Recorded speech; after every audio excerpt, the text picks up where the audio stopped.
हाय दोस्तों, कैसे हैं आप। इससे पहले मेरे जितने वीडियो लेक्चर जारी हुए वो तमाम के तमाम कानूनी इश्यूज़ पर थे, जिसमें ख़ास तौर पे मैंने पाकिस्तान में आम अफराद की आगाही के लिए, उनके अवेयरनेस के लिए कि उनको अपने राइट्स के बारे में आगाही हो सके, मैंने वीडियो लेक्चर जारी किए और ख़ास तौर पर उन मौज़ूआत पर जारी किए जिनमें कानून और शरीयत में टकराव था, और कोशिश की कि आसान अल्फाज में उनको अपने हकूक़ के बारे में बता सकूँ। मगर आज मैंने सोचा कि कुछ मुनफरद होना चाहिए, और आज का जो मेरा टॉपिक है वो हरगिज़ कानूनी नहीं है। वो है हम अपनी ज़िंदगी की जो परेशानियां हैं वो कैसे ख़त्म या कम कर सकते हैं। मैं आज के अपने इस टॉपिक पर बात करने से पहले सैफुद्दीन सैफ साहब के एक शेर से आगाज़ करना चाहता हूँ। सैफ अंदाज़े बयां रंग बदल देता है, वरना दुनिया में कोई बात नई बात नहीं। ये दुनिया में कोई बात भी नई बात नहीं होती। हम तमाम मैं भी आज कोई नई बात नहीं करने जा रहा। ये सिर्फ अंदाज़े बयां होता है जो हमारी बात का रंग बदल देता है, उसका अंदाज बदल देता है। सब वकीलों के पास एक जैसी किताबें होती हैं, कानून की किताबें सबके पास हैं, मगर ये अंदाज़े गुफ्तगू है, उसकी मेहनत है कि उसको एक आला मकाम जो है वो दे देती है अपनी फील्ड में। मैं कोशिश करूँगा कि आज आसान अल्फाज में मेरी 18 साल वकालत में मैंने मुख्तलिफ मुकदमात में मैंने ऐसे मुकदमात मुझे लड़ने का मौका मिला जो आपने कहानियों में भी नहीं सुने होंगे। मैंने बदतरीन और बेहतरीन लोग देखे, मैंने ज़मीर की बुलंदी भी देखी, मैंने गैरतों का जनाजा भी निकलते देखा, मैंने अपने मुकदमात में झूठ की इंतहा भी देखी, मैंने सच का मकाम भी देखा। मैं कोशिश करूंगा कि अपने 18 साल तजर्बात की बुनियाद पर जो चीज़ें मैंने महसूस की हैं वो आज आपसे शेयर कर सकूं।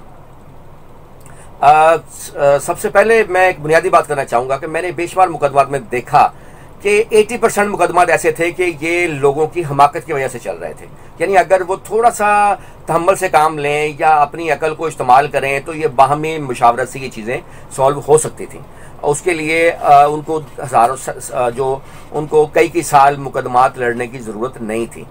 मैं कोशिश करूँगा अपनी जो तजर्बात हैं, मुशाहदात हैं, वो आप लोगों के साथ शेयर कर सकूँ। मेरा अपना एक शेर है कि मुझको मंजिल की अब तलब ही नहीं, मैं हमेशा सफ़र में रहता हूँ। जिन लोगों को सफ़र में मज़ा आने लग जाए ना, उनको मंजिल की तलब नहीं रहती। मैं एक स्टूडेंट ऑफ लॉ हूँ, मैं हर वक्त सीखने के मरहले से गुजरता रहता हूँ। मैं किसी से भी सीख सकता हूँ। मुझे इस बात से कोई गर्ज नहीं कि बात करने वाला कौन है, मुझे सिर्फ गर्ज इस बात से है जो उसने बात की है वो क्या है। मुझसे 20 साल छोटा शख्स भी अगर कोई बात करेगा लेकिन उसकी बात में वज़न होगा तो मैं उसको अहमियत दूंगा। अब मैं अपने टॉपिक की तरफ आता हूँ। सबसे वो कौन सी आसान सी बातें हैं जो बज़ाहिर मामूली लगती हैं, मगर उनको अपनाने के बाद हम अपने ज़िंदगी में तब्दीली ला सकते हैं। जो बज़ाहिर तो मामूली है मगर इनफैक्ट वो मामूली नहीं है, उनको अपनाने के बाद हम अपनी ज़िंदगी की मुश्किलात काफ़ी हद तक ख़त्म भी कर सकते हैं और कम भी कर सकते हैं। सबसे पहली बात, when you looks good then you feel good.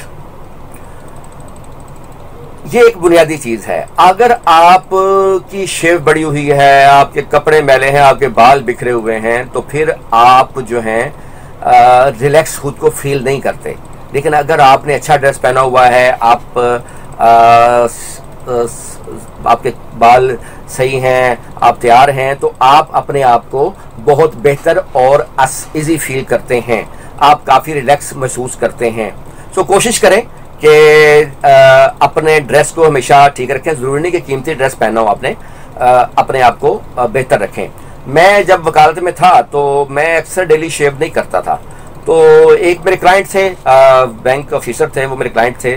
तो वो चैम्बर पे जब आए तो मेरी शेव बड़ी थी। उन्होंने मुझे कहा कि आपकी शेव आपने नहीं की आज। मैंने कहा नहीं, मैं 2-3 दिन के बाद करता हूँ, 2 दिन के बाद।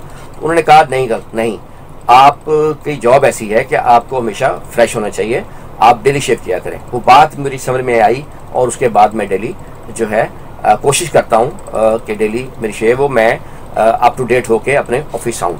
तो इन चीज़ों से फ़र्क पड़ता है, हमेशा अपने आप को फ्रेश रखें। दूसरी अहम बात, दुनिया की सबसे बुरी चीज़ टेंशन है। आप करोड़ोंपति हैं, लेकिन अगर आप रात के 1 बजे उठकर किसी परेशानी में सहन में टहल रहे हैं, तो फिर आप यकीन कीजिए कि आपसे वो गरीब मजदूर बेहतर है जो रात 9 बजे ही अपने चारपाई पर लेटा हुआ खराटे लेकर सो रहा होता है। या अगर आप करोड़पति हैं और आप नींद की गोली खाए बगैर नहीं सो सकते, तो यकीन जानिए सब फजूल है। बुनियादी चीज़ आपका रिलैक्स होना है। ये पैसा ये मसाइल बढ़ाता है। सो अपना अमीर आपका होना आपका राइट है, मगर मसाइल कम करना भी आपके लिए ज़रूरी है। सो ज़िंदगी में जो चीज़ें आपके लिए टेंशन क्रिएट कर रही हैं, उनको देखें वो कौन सी हैं। फिर आप ये इस पे गौर करें बैठ के कि वो टेंशन आपकी कैसे ख़त्म हो सकती है। मामलात जब तक नहीं सुलझेंगे, आपकी टेंशन बरकरार रहेगी और आप परेशानियों का शिकार रहेंगे। सो बैठकर उन मामलात को सॉल्व करने की कोशिश करें, उनको हल करने की कोशिश करें। जब तक वो मामलात हल नहीं होंगे, आप टेंशन का शिकार रहेंगे। उस टेंशन की वजह से आप जो है रिलैक्स नहीं होंगे। और टेंशन से बुरी दुनिया में कोई चीज़ नहीं है। और ना सिर्फ बुरी चीज़, बल्कि ये मुसलसल टेंशन इंसान को मार देती है। अमजद इस्लाम साहब का एक शेर है कि पेड़ को दीमक लग जाए या आदम ज़ात को गम, दोनों को ही अमजद हमने बचते देखा कम। सो बैठें और सोचें आपकी क्या क्या मसाइल हैं, वो कैसे सॉल्व हो सकते हैं। उनको सॉल्व करने के आपको नुकसान भी होता है ना, कर लें, मगर उनको सॉल्व करें। उसके बाद आप रिलैक्स हो जाएंगे, आप फ्रेश हो जाएंगे और इससे आपकी ज़िंदगी जो है पुरसकून हो सकती है। तीसरी अहम बात जो मुलाज़ा फरमाइए, एक अरसे तक मैं ये समझता रहा कि हमारे ज़िंदगी में वो लोग अहम होते हैं जिनको हम चाहते हैं। तो जब तक मेरी ये सोच रही, मैं परेशान ही रहा या मैं पुरसकून नहीं था। लेकिन बाद में मुझे एक बात समझ आई कि अहम लोग वो नहीं होते जिनको हम चाहते हैं, बल्कि अहम लोग वो होते हैं जो हमें चाहते हैं। सो जो हमें चाहते हैं वो हमें कभी दुख नहीं देते। सो लाइफ में हमेशा अगर आप उन लोगों को अहमियत देते रहेंगे जिनको आप चाहते हैं, तो फिर आप भी मेरी तरह आप भी परेशान ही रहेंगे। सो अपनी सोच को तब्दील कर लें, उनको मत अहमियत दें जो आपको नहीं चाहते या आप पर तवज्जो नहीं देते या आपसे दूर होते हैं। कोई आपसे 1 कदम दूर हो तो आप 10 कदम दूर हो जाएं, मगर उन लोगों को अहमियत दें, चाहे वो गरीब हैं, चाहे वो कुछ भी हैं, जो आपको चाहते हैं। इससे आप रिलैक्स इस तरह होंगे कि जो आपको चाहते होंगे वो कभी आपको दुख नहीं देंगे। सो उनसे आपको कभी गिला भी नहीं होगा, आपकी ज़िंदगी पुरसकून हो जाएगी। मैं एक छोटी सी मिसाल यहाँ पर देना चाहता हूँ। मेरे क्लाइंट्स हैं बहुत सारे जो जिनके फंक्शन होते हैं, जो कोशिश करते हैं मुझे अपने फंक्शन में इनवाइट करने की, मगर मेरे लिए जाना पॉसिबल नहीं होता। वकील की और डॉक्टर की ज़िंदगी काफ़ी मसरूफ़ होती है। एक मेरे क्लाइंट थे, उन्होंने मुझे फ़ोन किया कि उन्होंने उनके बेटे की शादी है और उन्होंने उसका शादी का कार्ड मेरे घर में दे दिया है। मैं ऑफिस था, तो मुझे उन्होंने कहा कि जी मैंने लाजमी उनकी शादी में आना है। मेरा कोई जहन नहीं था या मूड नहीं था जाने का। क्लाइंट्स देते रहते हैं कार्ड्स, तो मैंने उनसे कहा कि ठीक है जी, मैं इंशाल्लाह कोशिश करूँगा। मैंने बात को टाल दिया। उसके बाद मैंने घर जाके पूछा भी नहीं कि वो कार्ड कोई दिया किसी ने या कहाँ है, क्योंकि मेरा मूड जाने का था ही नहीं। कुछ दिन के बाद मुझे उसी क्लाइंट की कॉल आई। उसने कहा सर शहबाज साहब, कल जो है मेरी बेटे की शादी है और कल आपने आना है, मैंने कार्ड भी दिया था और आपने लाजमी आना है। मैंने उससे कहा भी मैंने आपको पहले कहा था मेरी मसरूफियत होती है, अगर टाइम हुआ तो मैं आऊँगा, अदरवाइज मेरी तरफ से माजरत एडवांस ही कबूल फरमा लें। उन्होंने कहा नहीं जी, आपने लाजमी आना है, हमने ख़ास तौर पर आपको बुलाया है और आपने जो है हमारे फंक्शन में आना है। तो मैंने कहा चले ठीक है, इंशाल्लाह मैं देखूँगा। मैंने फिर फ़ोन बंद कर दिया और मेरा इरादा जाने का नहीं था। अगले दिन मैं शाम को अपने ऑफिस बैठ गया, 7 बजे ऑफिस बैठा, केस तैयार करने शुरू किए। मेरे जहन में कोई शादी का नहीं था जाने का। 7:30 बजे या 8 बजे के करीब मुझे उनकी फिर कॉल आ गई। इस बार मुझे थोड़ा गुस्सा भी आया। उन्होंने कहा शहबाज साहब, हमने आपको कार्ड भी दिया था, आपको कल भी फ़ोन किया था और अभी तक आप नहीं आए। बारात जो है मैरिज हॉल में पहुँच चुकी है और आपने अभी तक नहीं आए, हम आपका इंतजार कर रहे हैं। मुझे गुस्सा थोड़ा सा आया। मैंने कहा यार, मैंने आपसे कहा भी था कि मेरे लिए आना मुश्किल नहीं होगा, थोड़ा सा मैं नहीं आ सकता, मेरी मसरूफियत होती हैं। उन्होंने कहा नहीं जी, आपने लाजमी, मैंने आपसे कहा था, हम आपका वेट कर रहे हैं, आप आएँ। मैंने थोड़ा सा नागवारी में फ़ोन बंद कर दिया। मुझे गुस्सा भी आया कि ये बार बार मुझे बुला रहे हैं और मुझे लगा कि ये ठीक नहीं कर रहे। मैं दोबारा केस तैयार करने शुरू कर दिया। लेकिन मैं जब केस तैयार करने लगा तो आप यकीन करें मुझसे केसेस तैयार नहीं हुए।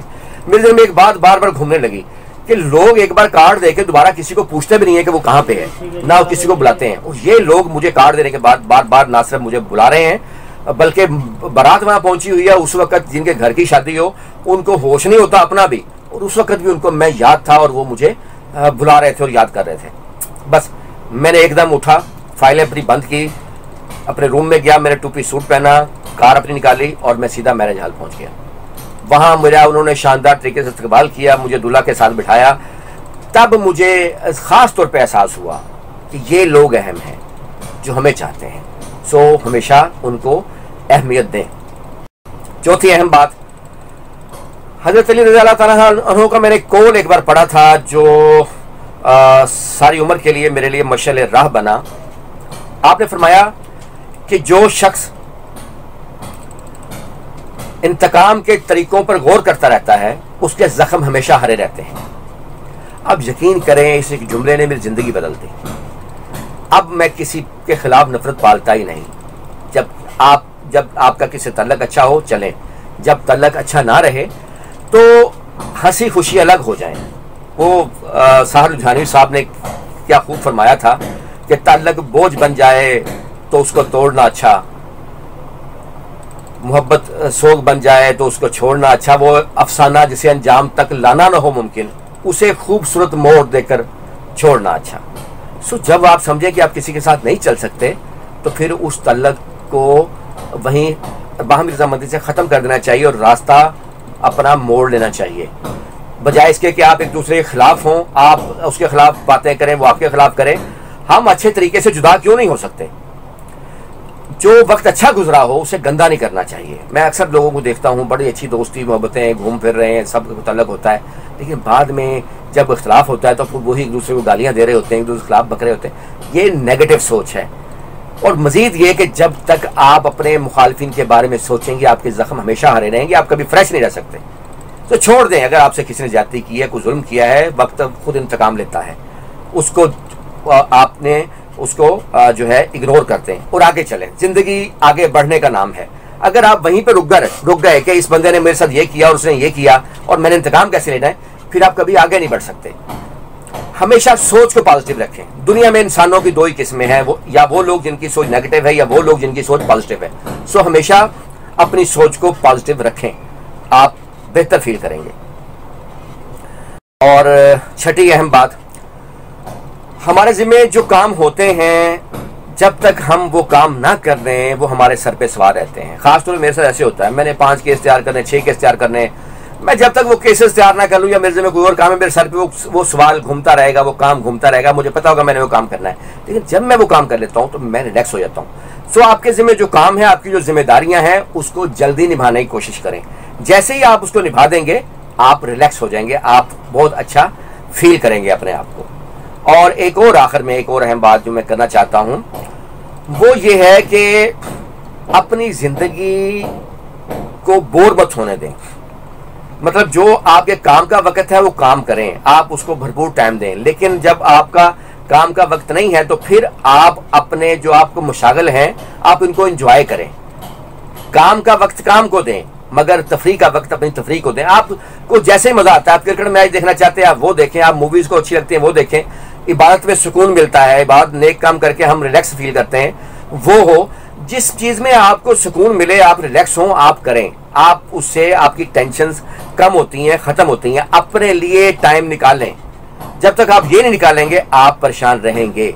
ये मेरी पहली वीडियो थी जो कानूनी इशू से हटकर थी। उम्मीद है आपको ये मेरी वीडियो पसंद आएगी। अगर आपको हमारी वीडियो पसंद आती हैं तो आप हमारे चैनल, मेरा जो चैनल है शहबाज मुर्तज़ा अंसारी एडवोकेट के नाम से, उसको सब्सक्राइब कर सकते हैं, शेयर कर सकते हैं और लाइक भी कर सकते हैं। आपका बहुत शुक्रिया।